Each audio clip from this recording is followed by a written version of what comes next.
All right, so we're going to get started. So today's webinar is called Crossing the Bridge to Quality with the QM Course Design Guide and Course Plan. So we've got a real treat for you today, and I'm really glad that you guys could all join us. So my name is Christine Voelker. I am the K-12 Program Director here at Quality Matters, and today I'm joined by some fabulous presenters. We have Dr. Bethany Simunich, QM's Director of Research and Innovation, and also Diane Weaver, who's the co-founder and COO for CourseTune. And if you want to read more about us, our bios are in the email that you received about our webinar today. So first, a little bit about our two organizations. So, and many of you are familiar with them both, but I wanted to just tell you a little bit. Quality Matters, or QM, is the global organization leading quality assurance in online and innovative digital teaching and learning environments. So one of the things we provide is a scalable quality assurance system for online and blended learning used within and across organizations. So when you see QM certification marks, a lot of you may have seen them before on courses or programs, it means that they've met the QM course design standards or QM program review criteria in a rigorous course review process. At QM, we are just hindering on having 1,300 institutions from 21 different countries. And we're used by higher ed organizations, K-12, and other organizations who are offering continuing education and professional development. We're a scalable process and led by credentialed reviewers that is based on feedback and continuous improvement. So QM certified courses are recognized as quality courses at the national level. And now I'm going to hand it over to Diane Weaver, and she can tell you a little bit more about CourseTune. Thank you so much, Chris. So it's my pleasure to introduce CourseTune to you today, or to reintroduce it if you're familiar with CourseTune. We really specialize in an efficient and elegant software solution for curriculum design, management, visualization, and collaboration. CourseTune uses an intuitive and patented interface to facilitate the design of both big picture learning goals and granular learning objectives and activities. And we also make collaboration easy. But today we're specifically going to talk about CoursePlan. And so I will talk about some of the differences between CourseTune and CoursePlan here in just a moment. Okay, hi everyone. So today we're going to talk about two tools that you can use to design a really high quality online course, and that's the QM Bridge to Quality Course Design Guide and CoursePlan. And we're going to actually weave those together along with the methodology and technology involved, and we're going to do a little show and tell for you today. So we're going to be going back and forth between steps from the bridge and then show you how to really implement that within CoursePlan.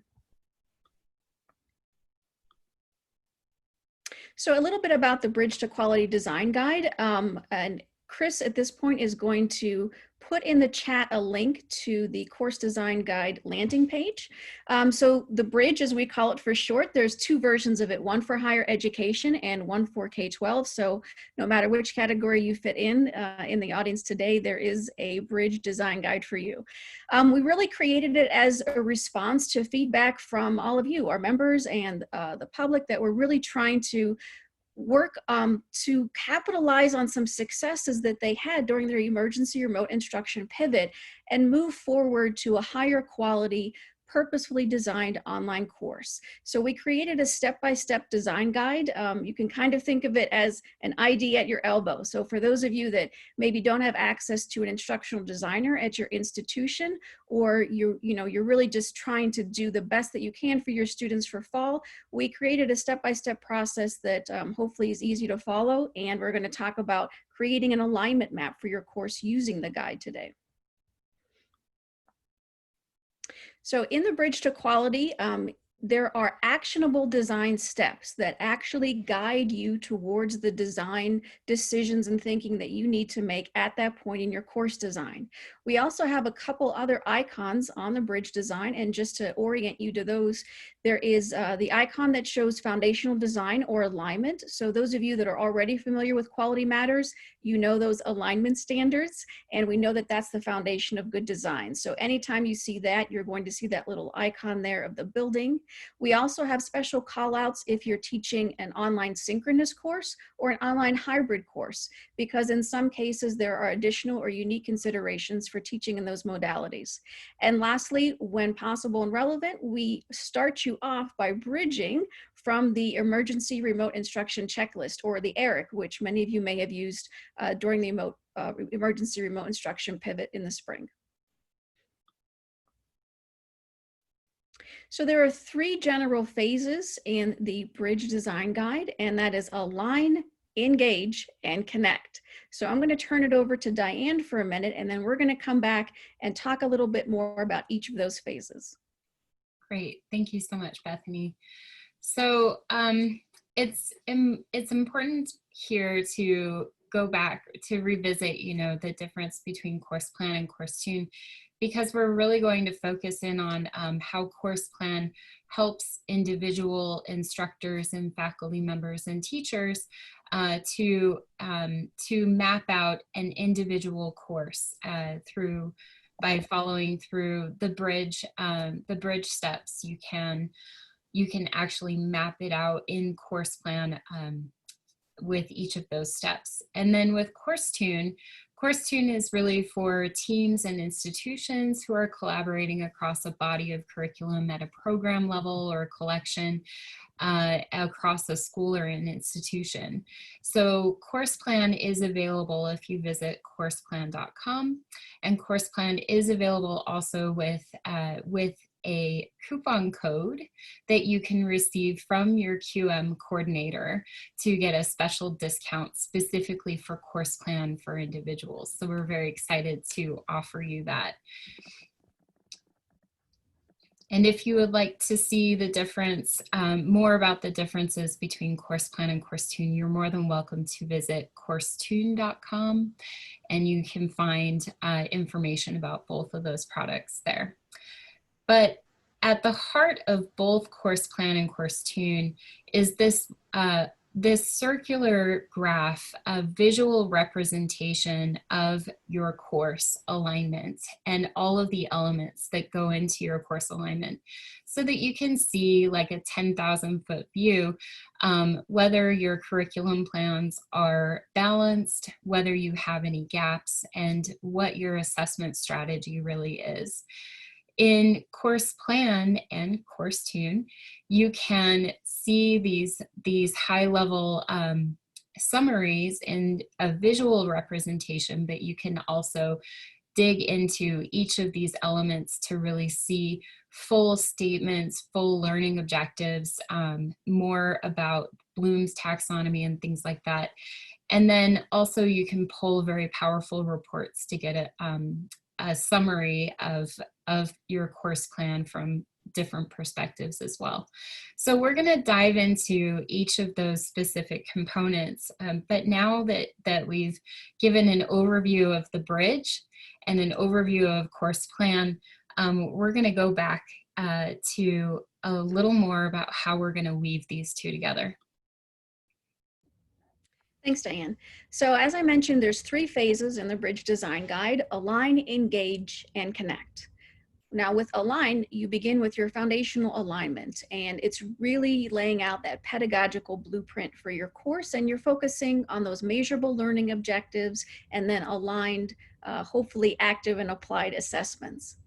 In the engage phase, that's where we're really focusing on active learning and engagement, and really focusing on those elements of our course that are going to help us connect with our students and help them cognitively connect with our course and its components. Finally, in the third phase, connect, that's where you are connecting all of the components of your course design together and laying it out, creating a learning path and a learning management system for your students. And you're also connecting your students with help and support and information about course policies. So this just shows you a snapshot of the bridge page and how it's laid out. So each phase is then divided into sections, and each section has design steps. So you expand each section and then go forth and expand each design step, and it actually tells you what to do in that step. So it's very actionable.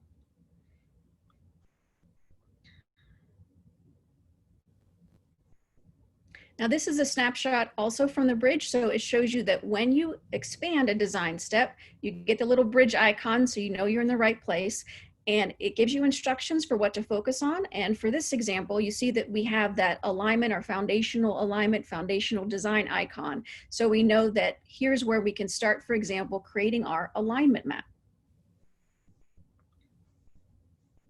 So what is a course map or alignment map? Because that's what we're going to talk about today. It really is an optimal way to begin to plan and design your course, because you do want to be sure that by the end of your design, everything is working seamlessly together, and that the content that you have in your course supports students doing well on your assessments, which provide evidence to you that they have achieved your learning objectives. So creating a map of that, a map of your course design, allows you to identify any potential gaps or redundancies, and also allows you to best focus your time on activities that are going to really cognitively engage your students and promote interaction and presence. So a visual representation of course components includes things like your measurable learning objectives, assessments, learning activities, and then additional instructional materials and content. Great, thank you. Now we're going to shift over to a live instance of both the bridge and of CourseTune. So this is where we're really going to have some fun.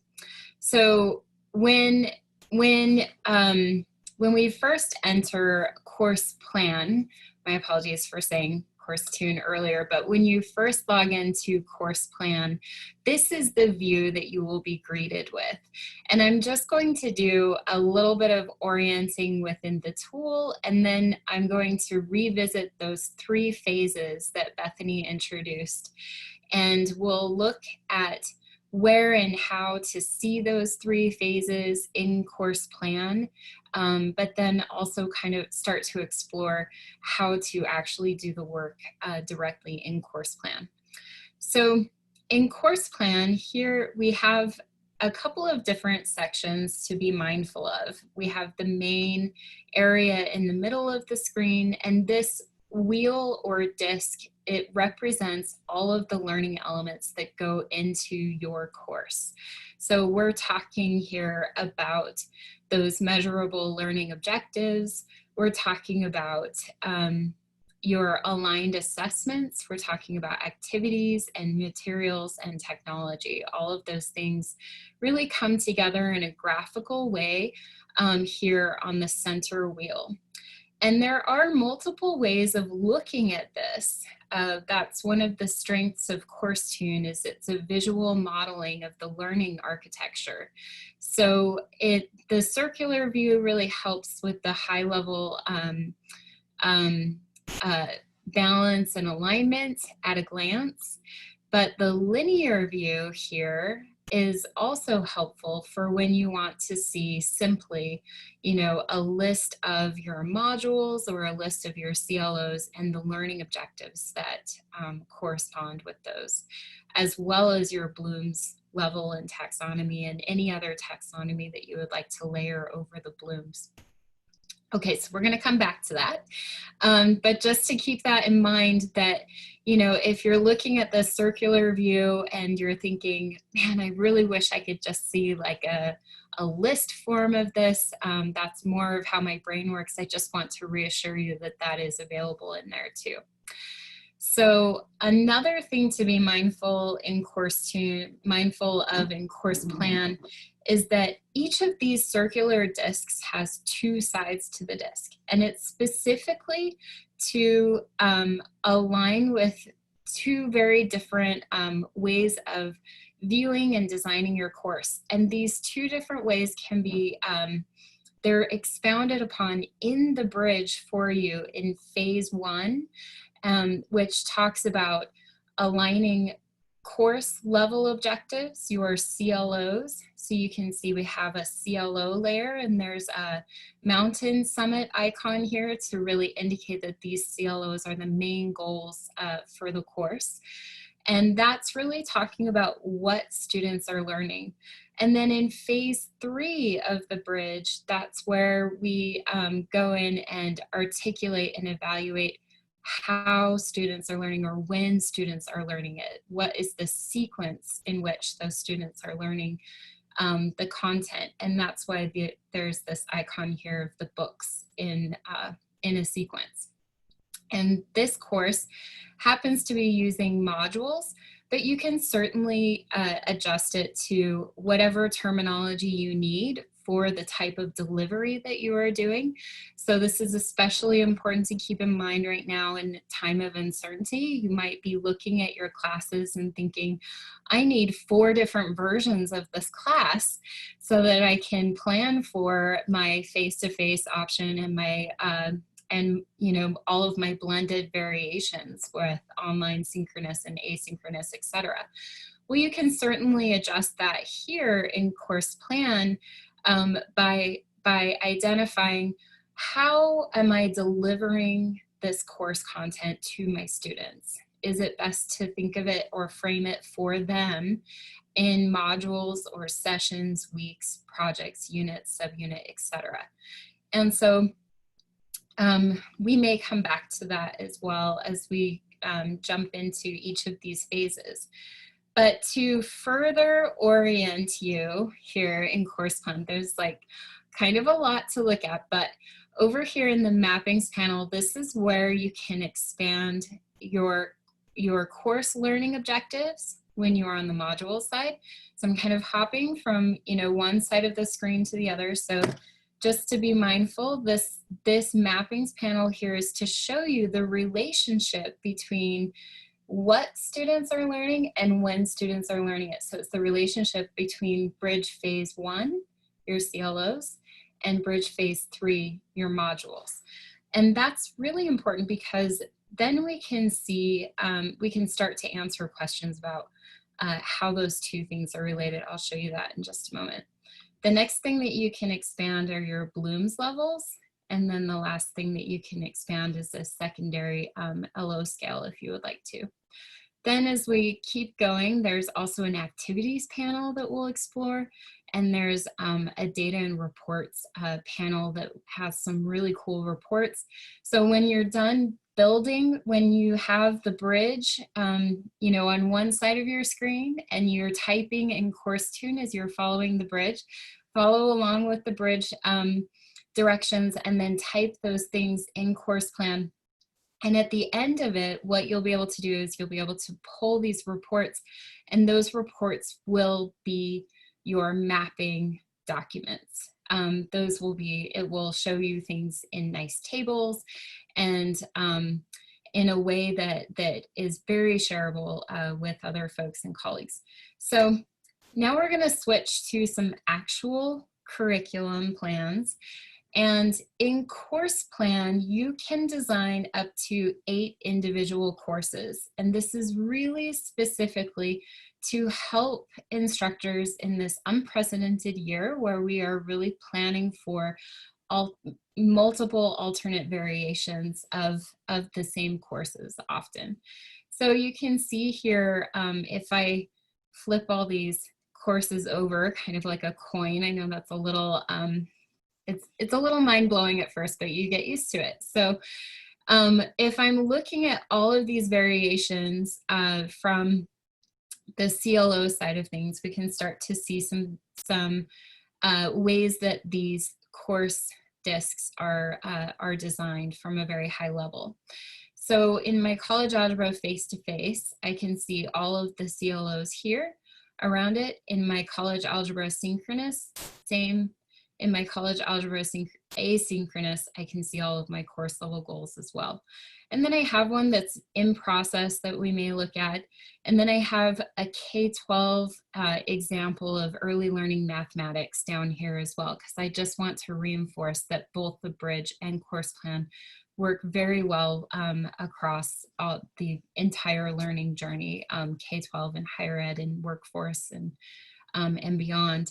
So I just want to zoom in here and point out that regardless of the modality of the learning, and the bridge really reinforces this beautifully, regardless of the modality, my CLOs are going to be the same. Whether my students take Math 141 face-to-face or synchronous or asynchronous, everyone needs to learn reasonability. Everyone needs to learn use technology. Everyone needs to learn terminology and notation.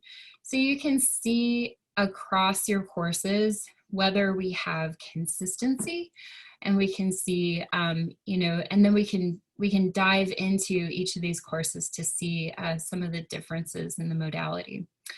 I'm going to dive into my college algebra asynchronous for this example. And I'm going to, again, this is a very high level view, so it's not intended to be read word for word, but it is intended to give you a sense of which CLOs am I reinforcing the most with learning objectives, right? So that's an important thing to be able to see at a glance. If my students are struggling with function notation, I can see at a glance that function notation has 5 learning objective statements that are accomplishing this CLO goal. And I can see that, say, interpret graphs has many, many more than 5 learning objectives. So that might be an area where I may want to address things. If I know that my students are struggling with function notation, I can zoom in and I can click on function notation and I can explore this course learning objective more closely, and I can see those full learning objective statements that are accomplishing this CLO.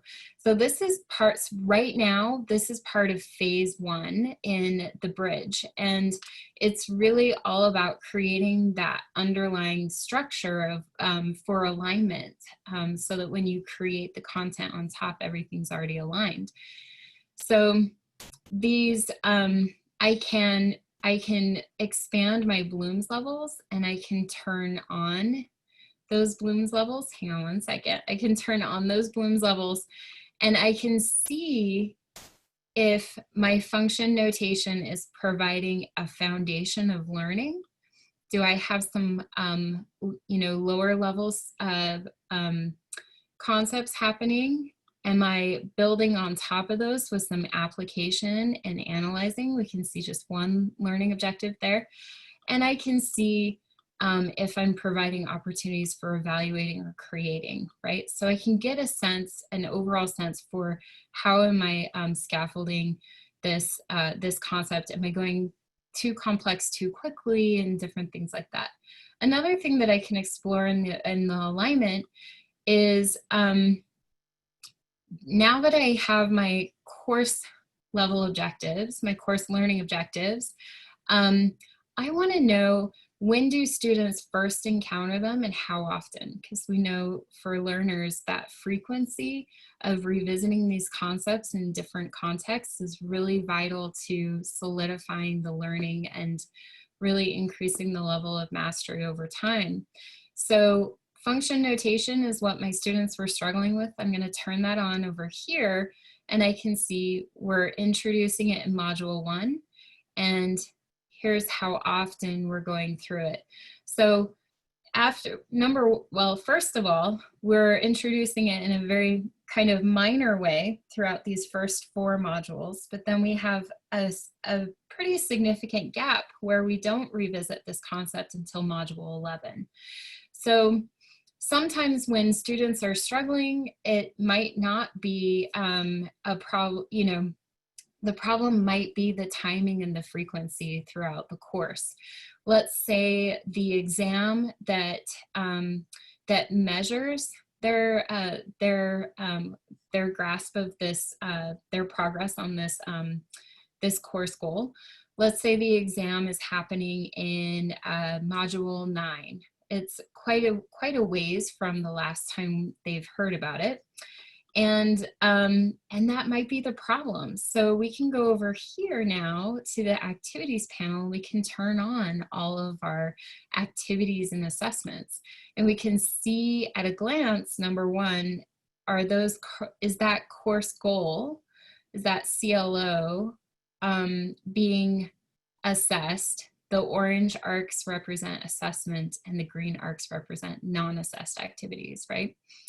So are all of those learning objectives being reinforced in the learning and in the assessment? And I can see some gaps here. I see the module 16 is completely missing all of the learning aspects. And then in module 1, I can see we have a learning objective that's floating out here. I'm going to zoom in and I'm going to check it out and I'm going to see what's happening. So if I select that learning objective, I can see the full sentence here in the bottom right corner. And I can, looking at that, I can also select what are the learning activities that, that are covering the learning objectives also in this module. And does it make sense to incorporate this learning objective into the existing learning activities or into the existing assessments? So the wonderful thing about that is that you can, what I hope is coming across is that this course map that you create in CoursePlan is something that is intended to be revisited often and to be like a living documentation that should evolve over time. There are probably many fields in this example that you may not even use right away, but there are ways that you can take this in the future. Okay, so this was like a pretty extensive overview of CoursePlan, but I want to go back to how do we do some of this in the some of these specific action items in the bridge. How and where do we see it in CoursePlan, and kind of where do we go from there?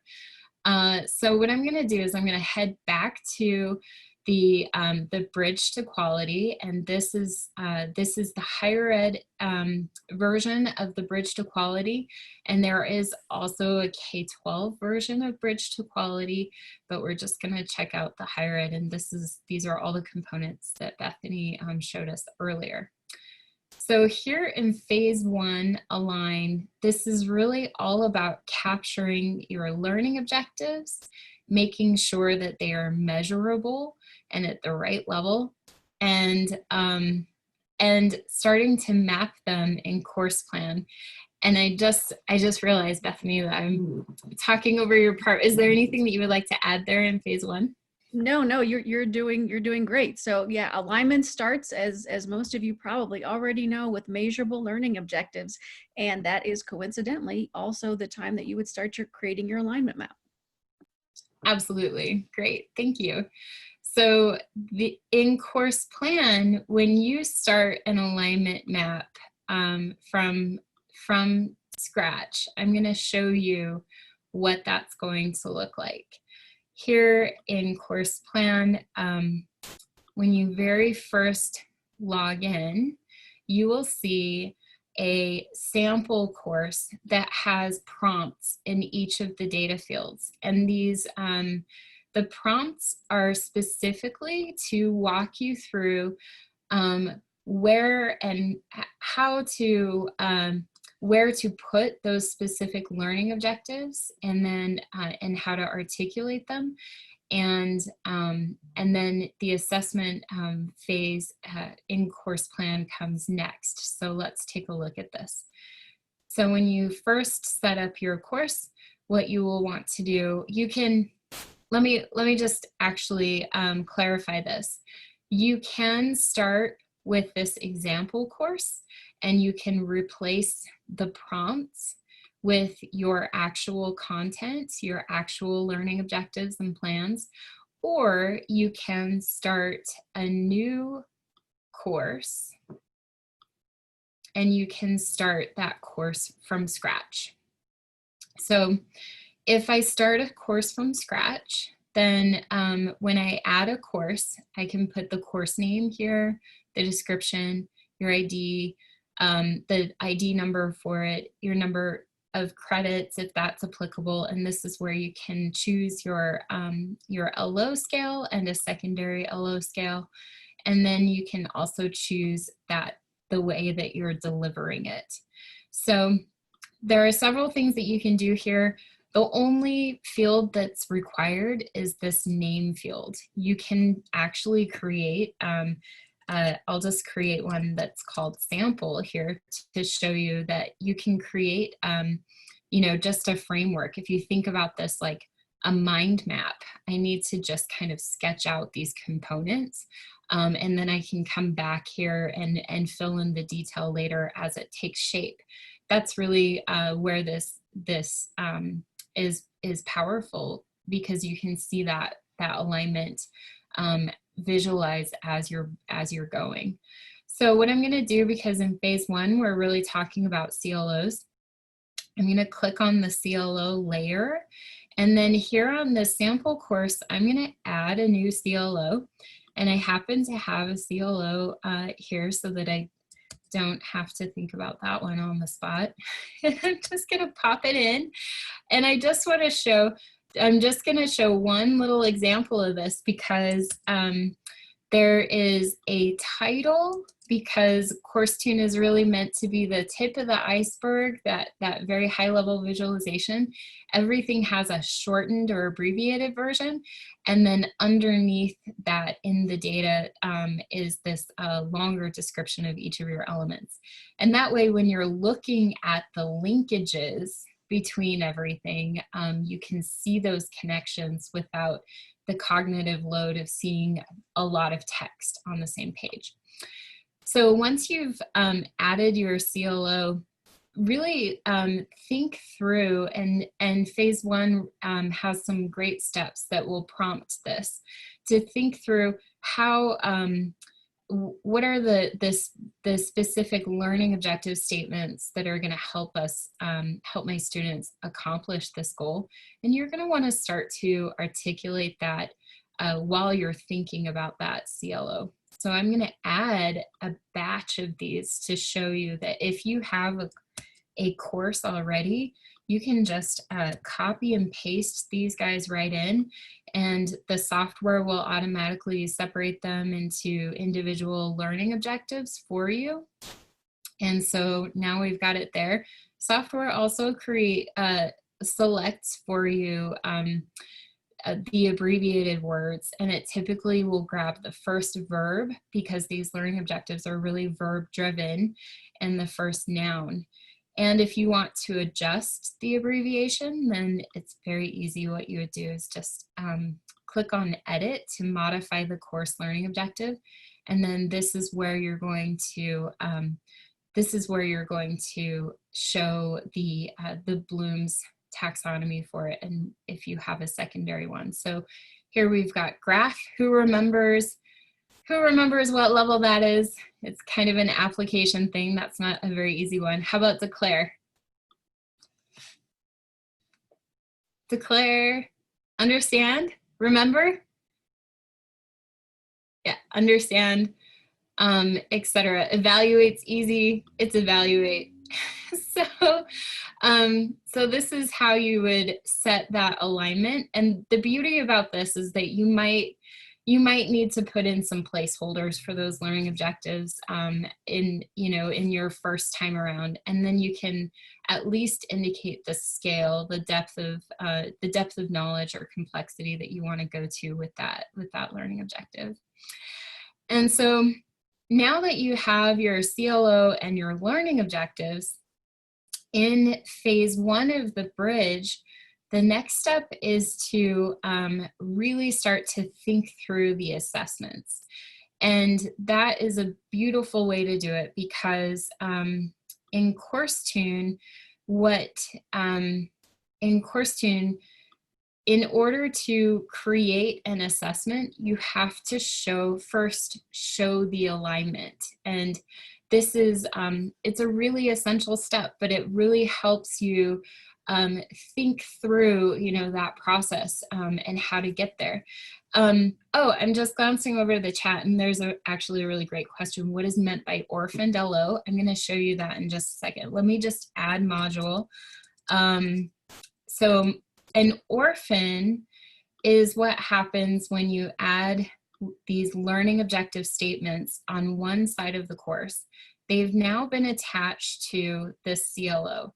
Now on the other side of the course, those learning objectives have not been attached to anything yet at all. So they are orphans. And if you add a learning objective to the module side, there'll be an orphan on the CLO side as well. So there,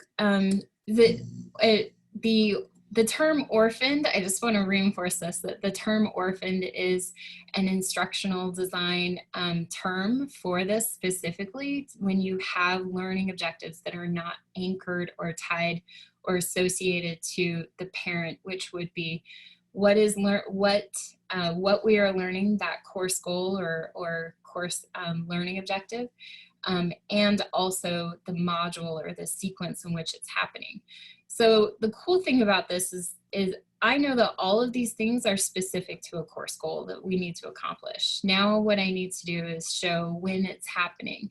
So if this learning objective is happening in module 1, I just drag and drop it. And this one's happening in module 2, etc. And that's how you get rid of these orphans. That's how you give them a home. And so, of course, the subject matter expert is the best person to do this, and that's why CoursePlan is so powerful for subject matter experts. But once you finish that, then you the software automatically creates that connection between the CLO and the module. And now you're ready to add activities. I'm just going to show this briefly because we are getting on in time. But when you add an activity, the first thing that you have to do is tie it to a specific learning objective or a specific module. And then the next thing that you do is start to do things like selecting the activity types, which will automatically indicate whether it's an assessment or a non-assessed activity. And then you can populate these other optional fields here and put in rubric information. You can link out to your content, your lessons, and your activities. You can link out to those directly, etc. in this asset panel. And yes, and then we can go from there. There are also properties. Hang on, I just skipped a step here. This is really critical right now as you're working through the bridge and you're taking note of the considerations that the bridge tells you for the different modalities. Is this face-to-face, online, or asynchronous? Synchronous or asynchronous? You can indicate that directly here in CoursePlan. You can show whether it's in person, synchronous, asynchronous, or even multiple modalities. And then the next property that you can choose is that level of engagement, which is phase 2 and so critical. You know, it's one thing to structure a course with all of the components. It's a completely other layer of depth to go through and reevaluate those from this engagement perspective. Am I providing active learning experiences? Am I providing mostly passive learning experiences? When you select active, you can choose interaction with expert, peers, community, etc. And then you can also choose the level of grading, and you can put in how much time students will spend on it, how many points it's worth, and so forth. So so that's like a really quick breeze through how to create those initial steps within within phase one. And then the beautiful thing is that when you're done with all of that, then you can start to view the overall alignment and start to really evaluate how things are coming together for phase two and phase three. There are some wonderful reports that really help with phase two and phase three, but I want to just pull that up, and maybe we can talk for just a moment about engage and the importance of this phase.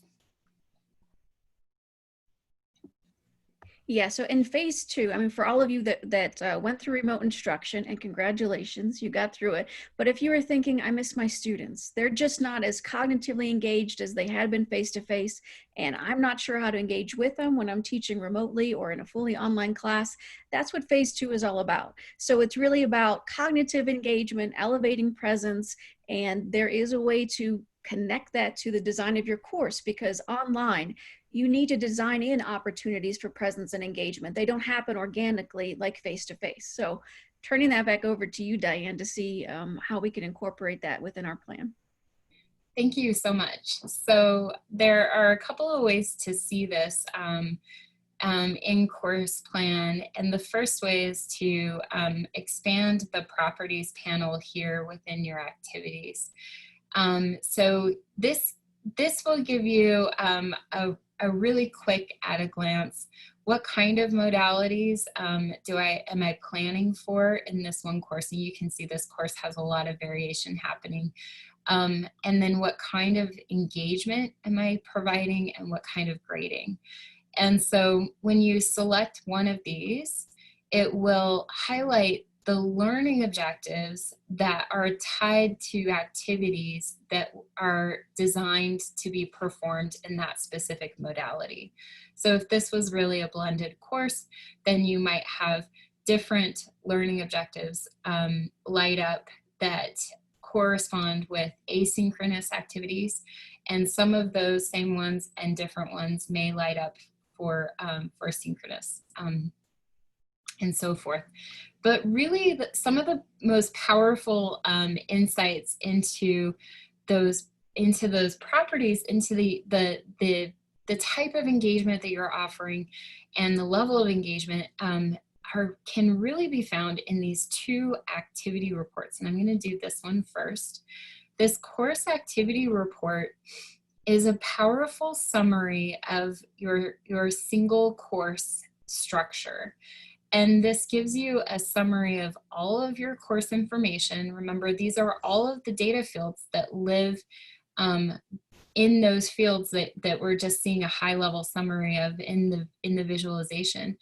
And here we can see what types of activities am I using in this course, how often do they occur, what % of learning objectives are covered with each activity type, how much time are we spending on average, what's the total amount of time that we're spending here.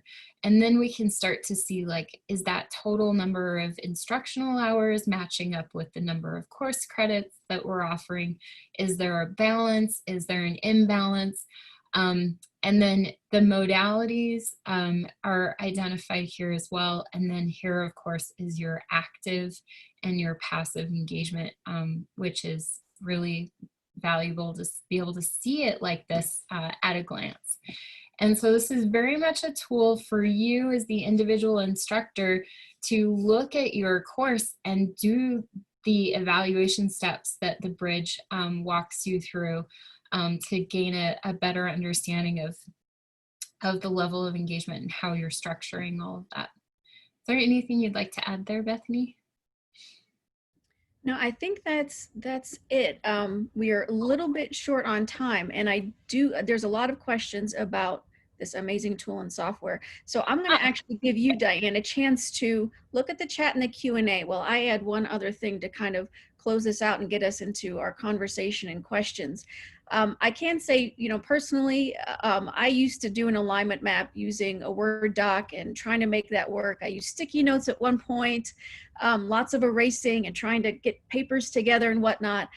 So I did it the old school way for many, many years. I realized very quickly when I started teaching online that I needed to do an alignment map, and I really needed to pay more attention to the design phase in order to heighten presence and engagement and cognitive you know, critical inquiry in my online classes. So when I started to learn about CourseTune and then subsequently CoursePlan, and Diane gave me a little, you know, showcase of it, I have to say it's amazing.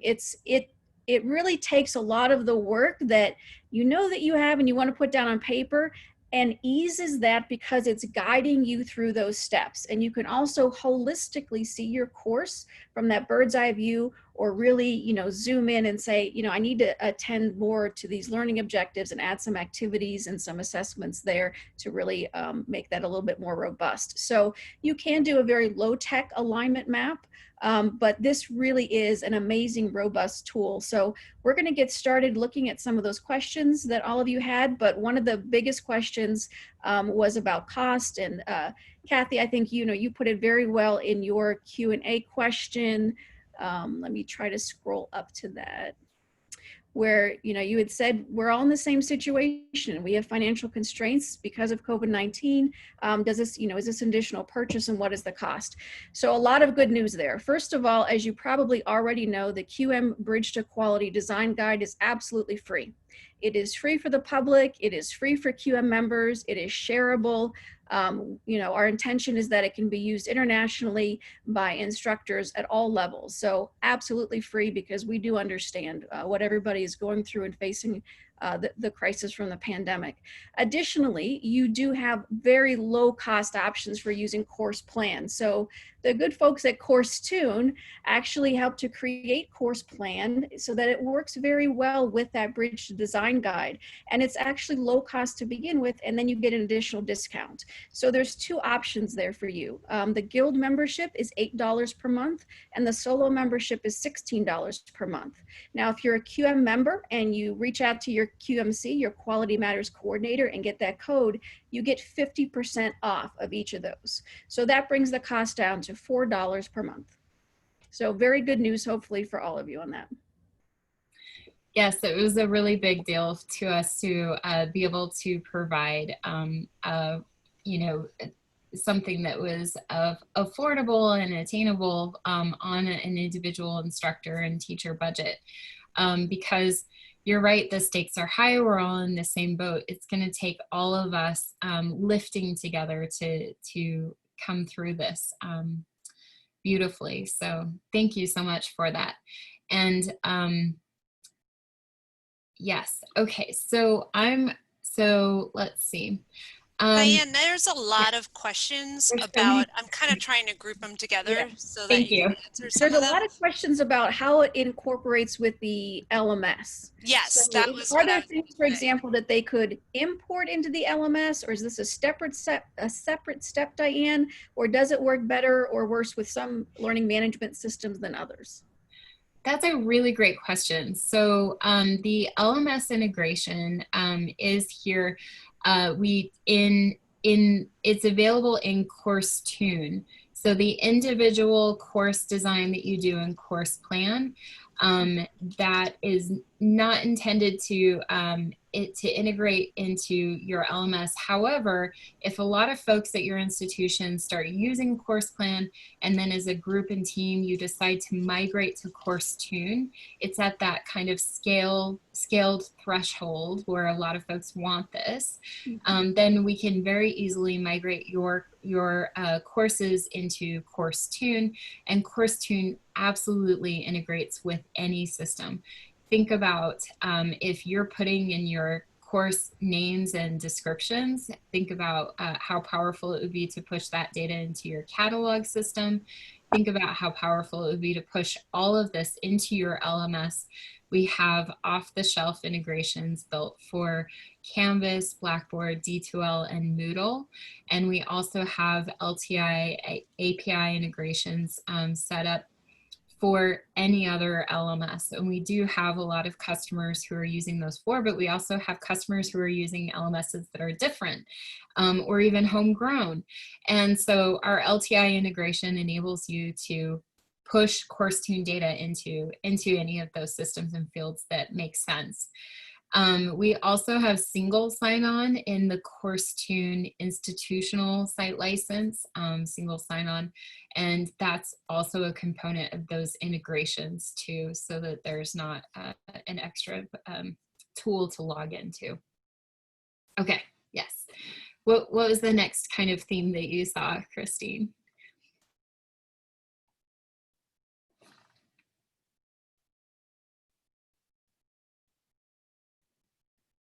Okay, so here's another question. How is what CoursePlan offers different from the analytics in an LMS? So this is a really good question, because in an LMS, LMSs don't have specific fields for things like your learning objectives.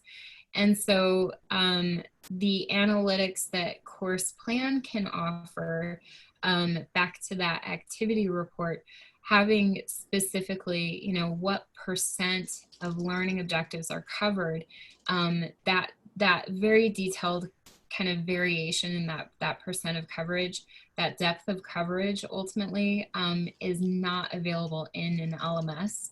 A summary, being able to pull a summary of all the activity types and the frequency, etc. Those are things I have not seen an LMS report be able to do that.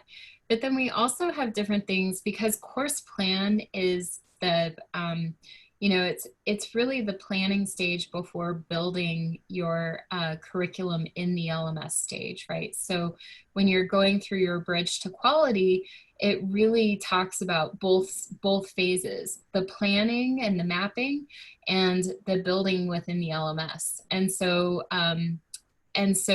when you're ready to go and build in your LMS, you can pull additional reports like Plan for Module, which will actually give you a list of everything that you need to prepare on a content side of things. And so this is a way to plan your content creation for you. And you can see a list of, you know, okay, I need to create a discussion for this module, and here's how many points it's worth, and some links to different things, but here are all the learning objectives that we're covering. So that level of detail down to the specific learning objectives is really where CourseTune has that beyond what most folks have. So, and then you can also, I want to point out in phase 3, and this really pertains to your LMS too, you can pull an activity report by module, which gives you the meat of your syllabus, so that you don't have to create a syllabus from scratch. You can generate it from CoursePlan. And that's really a key component to where do we go from here after CoursePlan, right?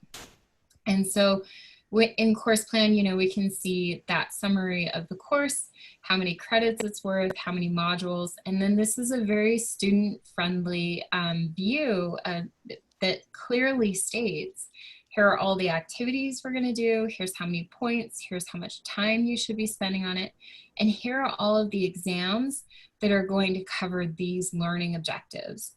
So that, again, that's like an additional insight into how this course is structured that you can't get anywhere else unless you do it by hand with paper and pen, right? Like we used to, like we all used to. I just want to mention, because we had a lot of questions about this. If you are a QMC and you're looking for that discount code, or you want to better direct your own QMC, it's in the QMC training under announcements. So it's the last announcement that Brenda Boyd posted on July 12th. Diane, we also have a question. How do we get access to Diane's courses? Can we use them as a template? So if I were to log into CoursePlan and to take advantage of that discounted membership, do I get some sample templates? Or there was also questions about if there's tutorials or help once I log on. So What is the process like once I actually click yes, I'm gonna join this thing and try to actually design my course and plan it out? Great question. So when you get CoursePlan online, your course plan will automatically be populated with this sample course that that has prompts, different prompts for to identify what each of these fields is all about, really. And so that will be there for you to aid you as you go. But then also this live chat, and I just want to reinforce this, you have access to hundreds of documents, of articles that have step-by-step instructions on how to do everything. But then you also have access to our live chat support team, and these are real people who will answer your questions in CoursePlan as you get stuck. But more than anything, your best guide in CoursePlan truly is the bridge. And if you have the bridge and you're going through the bridge step by step, and you have CoursePlan like opened up, and if you once you're looking and reviewing a step, and then if you actually put that information directly in CoursePlan, it really will come together very organically. Yeah. All right. Well, unfortunately, we're just about out of time. So I wanted to make sure that I put our emails in the chat so that you guys can contact us if you have any questions. And please feel free to put in a help desk ticket if you have more questions about this or how to access this, and we'll be happy to get you the information that you need. We will be sending out the recording, and we will be sending up a follow-up email so that you'll have it. Diane, can you change the slide? Oh, yes. Sorry Okay. about that. Yes. So we did Q&A? Yep, we did Q&A. So before we leave, I just wanted to let you know that we have a lot of different opportunities at QM. You can earn a QM certified reviewer role, and there's a link there, and you can always send us an email for more information there.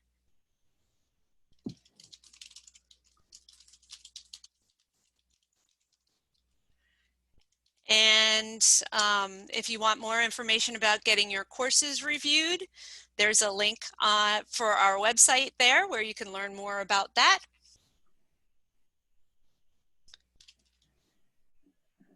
And you can switch it again, Diane, one more. Yep. And of course, if you want to show off your courses, we do have a showcase of best practice. We would love for you to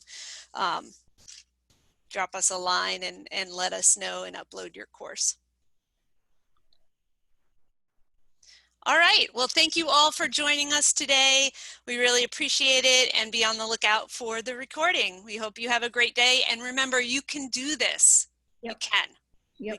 Absolutely. Thank you, everybody. Thank you. Thank you. Bye.